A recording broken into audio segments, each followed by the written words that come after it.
Hello, I'm Adama Williams, and welcome to Ed Table Talk Unplugged. This is a special edition in commemoration of the country's 50th anniversary of independence. Our theme, 50 years progressing in education. This show was a production of the Ministry of Education and Technical and Vocational Training. In this episode, we dialogue with former Permanent Secretary of the Ministry of Education and one who has worn many hats.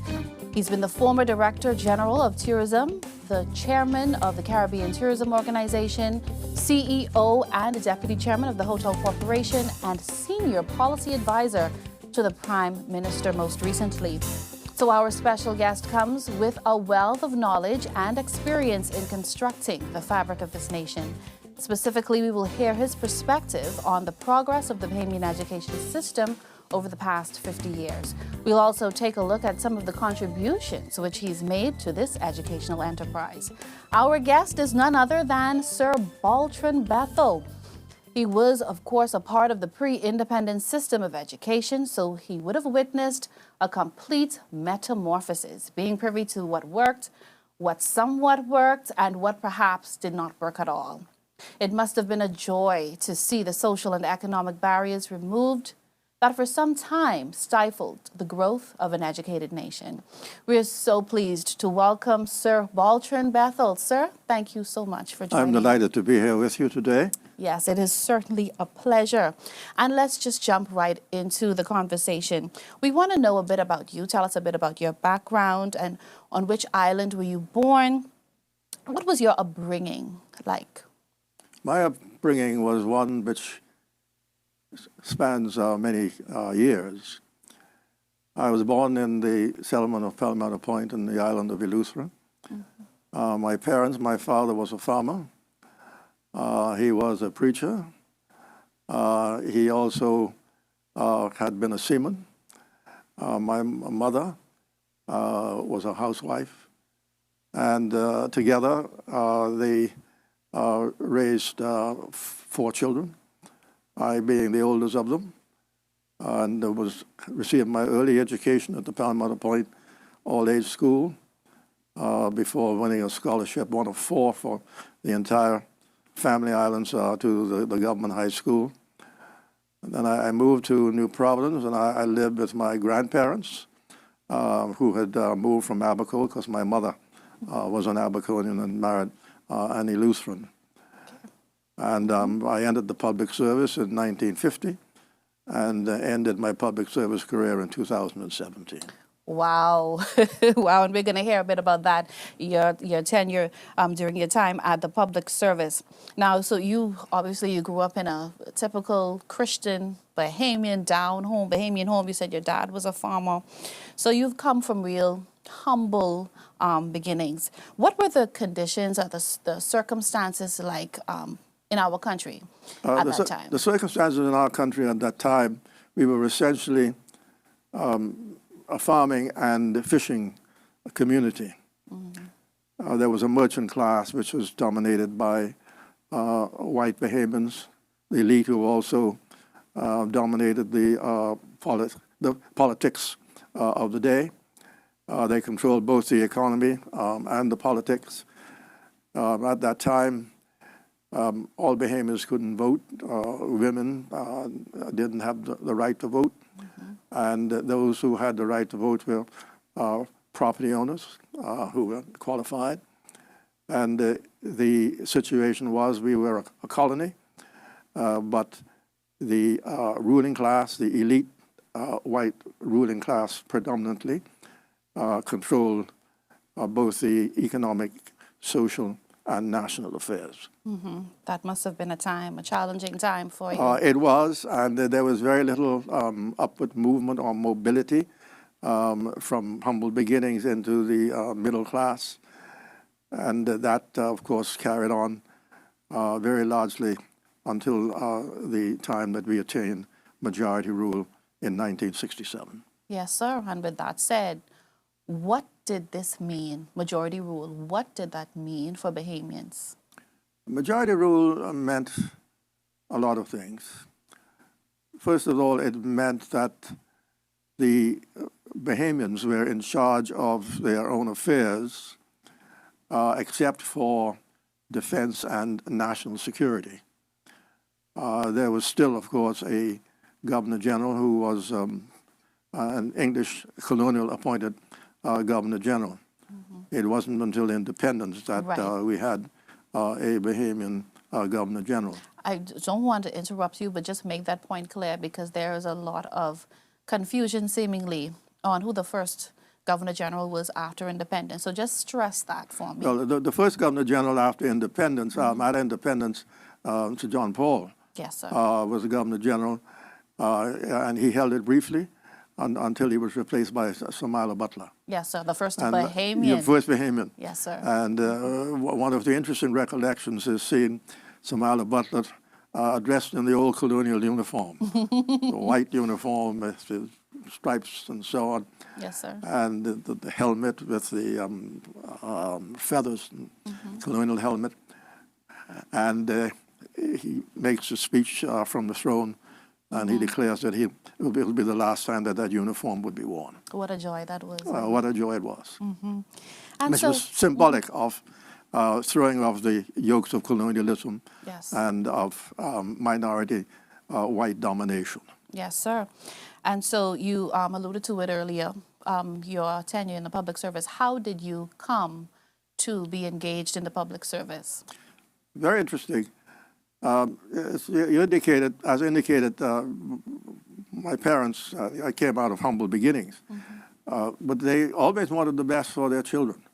And this was something which was inherent in most families in the family islands, although they had been denied the opportunities of a good education and of economic opportunity and advancement. There was this yearning for the best for their children. So they made sacrifices so that I can attain the right education. I came into the public service, first in the public treasury, then on to the Office of the Attorney General, where I trained as a legal executive, then went for a period in legal drafting at Lands and Surveys, and then into the Office of the Prime Minister, where I was at the time of, and the Cabinet Office, at the time of majority rule, when majority rule was obtained in 1967. And I recall that several days after the change of the government, that the Prime Minister at that time, Sir Lyndon, called me in, indicated that he was embarking upon a program of Bahamianization, and wanted me to move off in a few months to the United Kingdom for further training and experience, with a view to returning to the Bahamas and one day being Cabinet Secretary. Wow, that must have been an honor.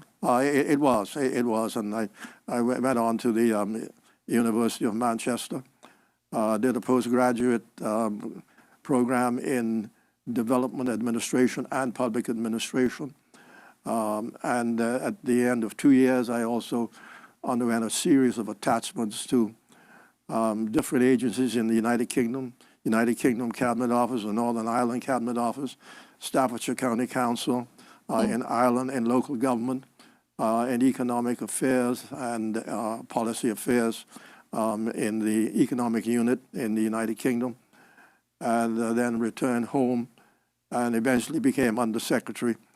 And it was at that point that the government really stepped up the Bahamianization policy, and which was being led at the time by the Deputy Prime Minister, the Honorable Arthur Hanna. And so I came out of the Cabinet Office to head that ministry as Permanent Secretary.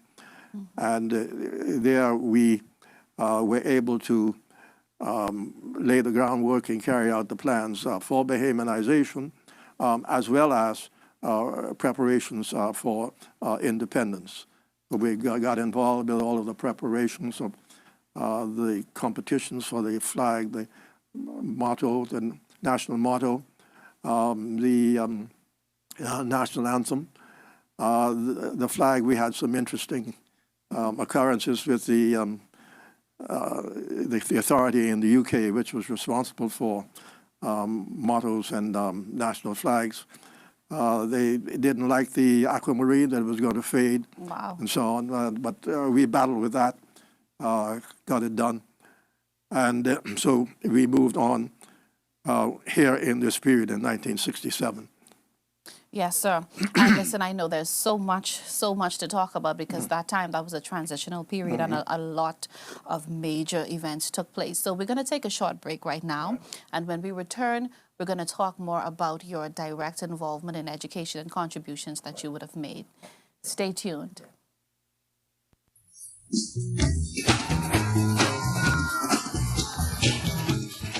Hi, my name is Kanai Davis.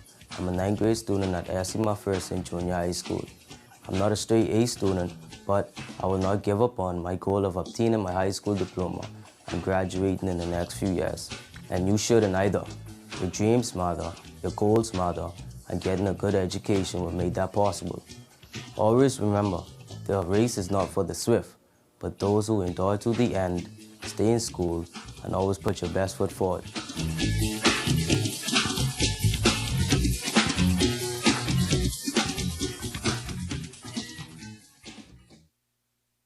Welcome back to Ed Table Talk Unplugged. For those of you just joining us, we're speaking with Sir Baltron Bethel, former permanent secretary at the Ministry of Education. And it's been a pleasure thus far. Sir Baltron, it's so good, like I said, to have you with us and dialoguing with us. What did you understand the early mission of education to be once you entered education? I went to education on the instructions of the government to ensure that the education system was adequate to meet the development goals as we moved to independence in 1973. At that time, there still were some expatriates who were in key positions in the government, and they were in abundance in the private sector. So the government recognized that the key to continuing Bahamianization and getting to that goal of Bahamians running the country was through education. The government embarked upon a broad program of scholarships. In tertiary institutions abroad. We took a more active role in the University of the West Indies. Not only was the government involved at the ministerial level, but the permanent secretary became involved as a key member of the Finance and General Purpose Committee of the University of the West Indies. So we were able to get more places for the Bahamas. And we were able also to get the support of the University of the West Indies in the setting up of the hotel training school here in the Bahamas, which was later incorporated into the University of the Bahamas. First of all, the infrastructure. There was limited infrastructure. So there was a bold program of expansion, both of primary and secondary schools, to ensure that every child throughout the Bahamas had access not only to good primary education, but a good secondary education. Yes. We went to a comprehensive education system. The government high school, which had been modeled on a grammar school, became a comprehensive school, along with the other high schools throughout the system. So this became broad-based. Instead of there was just a selected few, like I had gone through the government high school, these opportunities were now open to all of our people. This was implemented not only with a broad infrastructural program of building program, but also in the planning. There was established a planning unit within the Ministry of Education, which focused on the attainment of these specific goals in education. Additionally, we moved to the consolidation and the organization of the College of the Bahamas. so that we had our own tertiary level institution that would eventually, in a short period of time, do the bulk of the tertiary education here at home. We amalgamated the teachers training colleges, A-level studies into the College of the Bahamas. So we had the College of the Bahamas established. There was the universal secondary education. There was also in the technical field, seeing that the tourism industry was the main industry, we had established the hotel training school. Now, that was done through a tripartite arrangement between the government, the Bahamas Hotel Association, and the Hotel and Catering Workers Union, until it was fully incorporated into the University of the Bahamas. We proceeded to get the backing of CARICOM for this to become a regional institution. So we were able to obtain a grant from the European community through the program of assistance which was being given to CARICOM for the hotel training school. Additionally, we ensured that the private sector, that there was a continuous dialogue with the private sector to determine what the needs were in terms of training, both at the entry levels and also at the management levels, so that the scholarships programs, the programs in the College of the Bahamas and in the high schools and in the technical schools like the Hotel Training College and BTI, which came later, that they were focused on meeting these needs. We were able also to get a considerable assistance from the Commonwealth Secretariat in terms of our planning and some of our programs. So both on the home front, from primary and then later to education at the level of from toddlers on up, Right. And continuing education became not only a part of the program within the ministry itself, but was also supported by the private sector as well.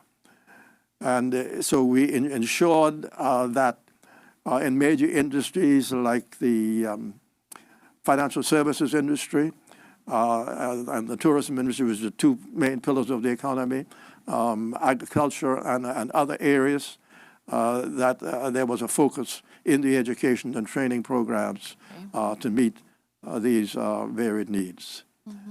So that's the approach that was taken.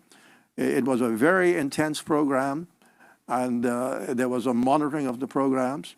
Not only did we have a stronger alliance with the University of the West Indies and our own national institutions, but we forged relationships as well with other universities and colleges abroad, not only in terms of scholarship positions, but in research.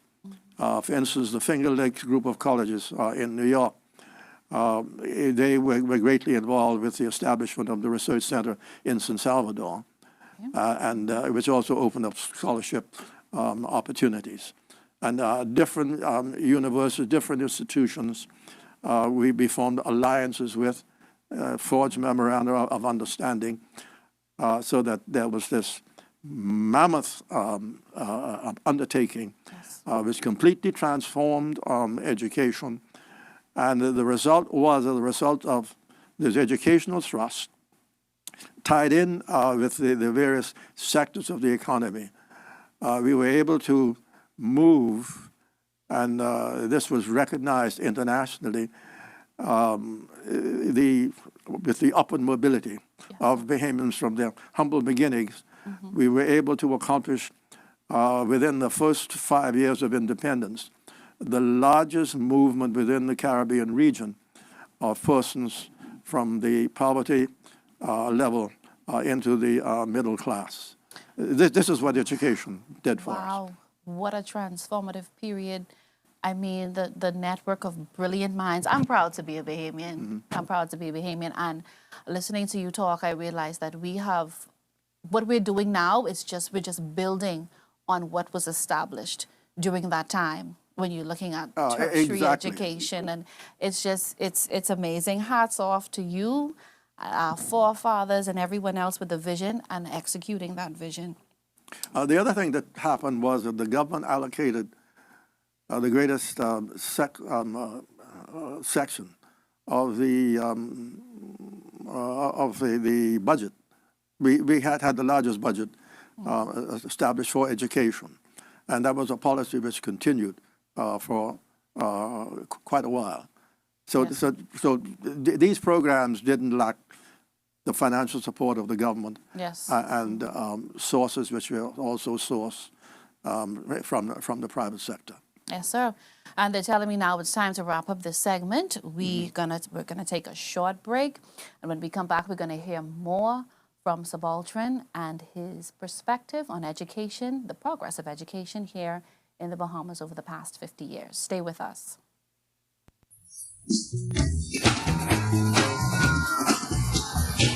School is like a bus ride. Just like any other ride, there are turns that make you slow down. Sometimes you run into potholes or roadblocks, and your driver has to take another route. Don't let that stop you from reaching your goals. Just keep going. If your bus breaks down on your ride, just keep going. You're going to get to your destination. Even if it's hard, go to school, or even if you feel like it, or if you think your goals are too far away, don't stop. Just keep going.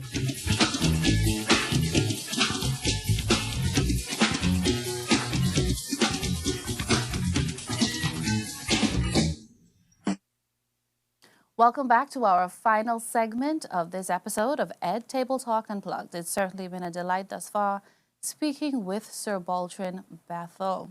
Sir Baltron, you told us a whole lot right before the break. There were a lot of policies implemented to ensure that our education system was working for Bahamians and the progress of Bahamians. What impact do those policies have on the advancement of Bahamian people?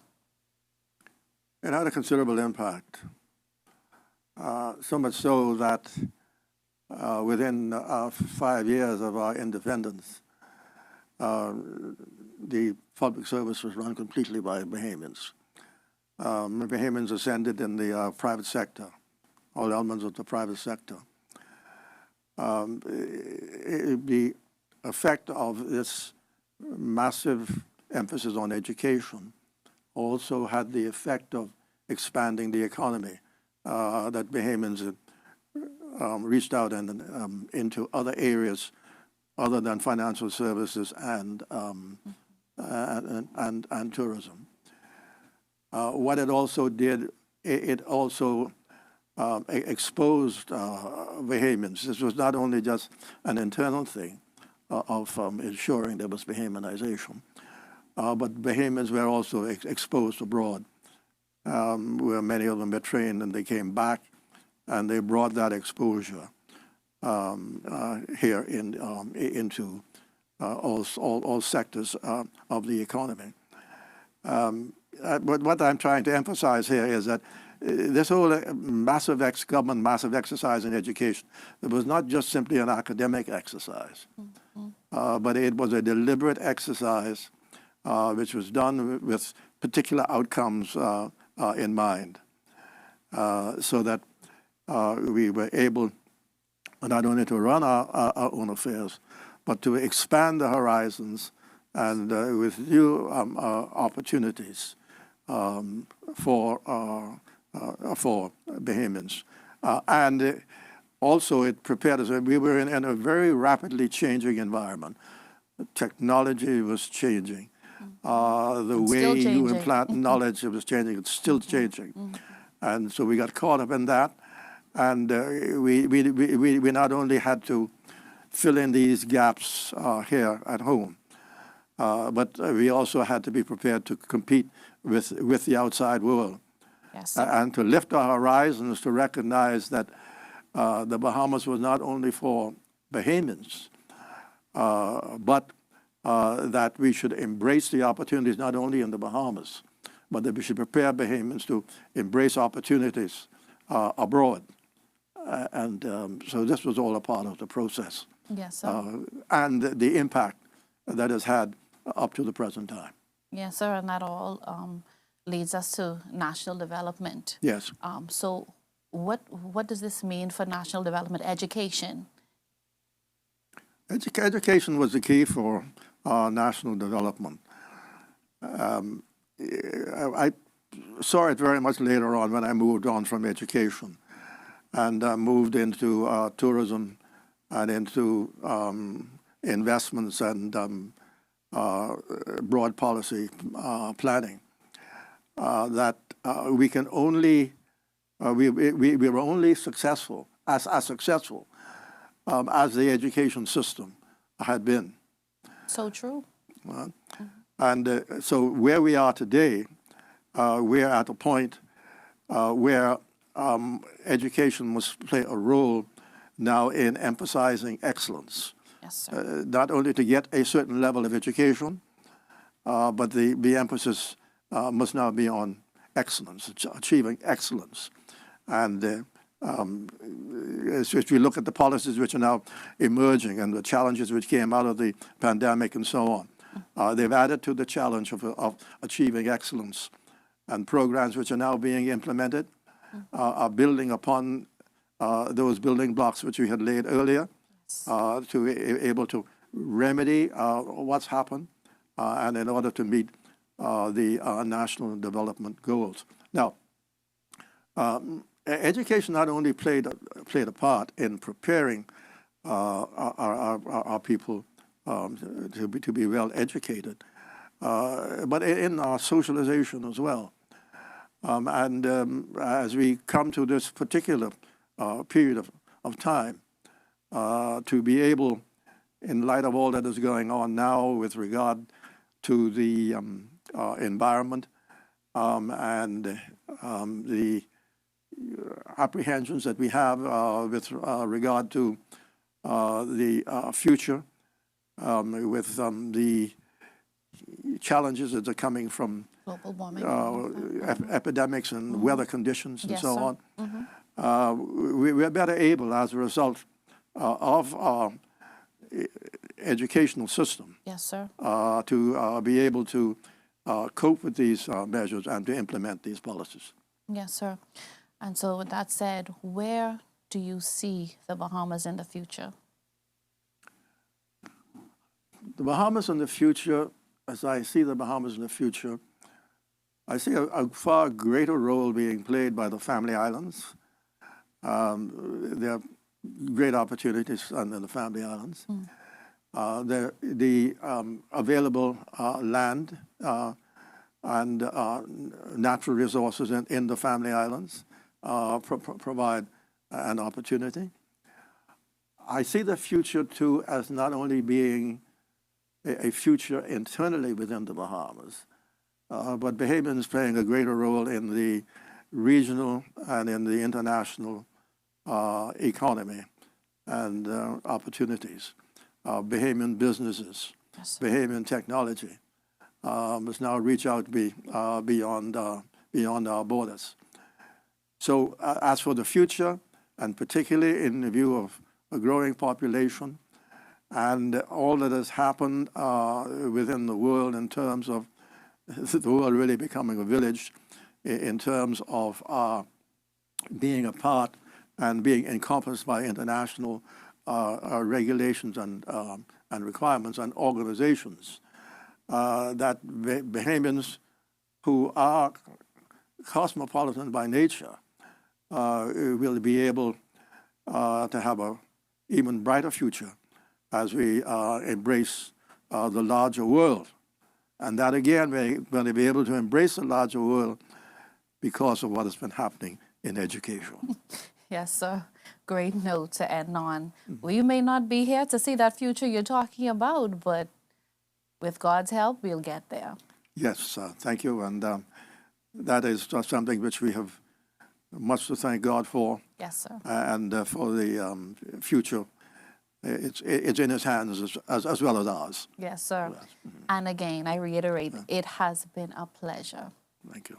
and a treat to dialogue with the legendary Sir Baltron Bethel on his views on the progress of the Bahamian education system pre and post independence. As stakeholders in education, we must continue to work in unison to carry out the ministry's mission to ensure that all persons, every person in the Bahamas, everyone's provided an opportunity to receive a quality education that will equip them with the necessary beliefs, knowledge, attitudes, and skills required for life, both in a democratic society guided by Christian values and in an interdependent, changing world. And for our viewers, if you would like to receive frequent updates on what's happening in the Ministry of Education and Technical and Vocational Training, subscribe to 819 BMOE, that's 819-2663. Visit our website or follow us on Facebook, like and subscribe to our YouTube channel and other social media platforms. Again, thank you so much for tuning in. Until next time, I'm Adama Williams. March on, Bahamaland.